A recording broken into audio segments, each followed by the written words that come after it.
Dober dan, gospod ravnatelj. A vas lahko prosim za 5 minut pogovora? Lahko. Ja. Za nekaj ur je Aljaž zasedel mesto ravnatelja osnovne šole Vide Pregrc. Zanimivo biti ravnatelj, zato ker odločaš, kaj se dogaja v šoli, rešuješ spore. Spremenil bi, da bi imeli učenci več pouka, športne vzgoje in glasbe. Dan.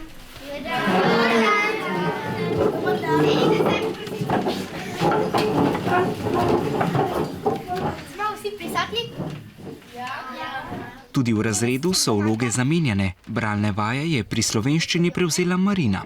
Ker je biti učitelj zabavno in ker bom tudi jaz, ko odrastem, učiteljica. Anita, imate domačo nalogo? Učiteljica, pozabila sem. Menjava učiteljev in učencev je všeč tudi sošolcem. Ja, pa jaz bom tudi učitelj športa.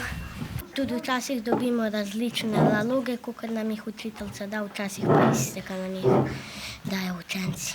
Mladi so ob njihovem svetovnem dnevu razmišljali tudi o pravicah in dolžnostih, ki jih imajo otroci. Pravico imajo hoditi v šolo otroci, pa njihove dolžnosti pa so, da opravljajo kakšne stvari. Ja, da pospavim svojo sobo. Konvencija o otrokovih pravicah pravi, da imate pravico do osebnega mnenja, vere in kulture, v kateri živite, pravico do informiranosti in brezplačnega izobraževanja v osnovni šoli.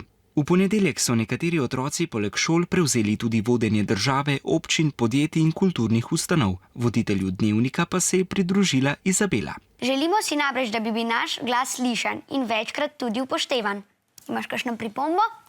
Ne, nikakor, Izabela.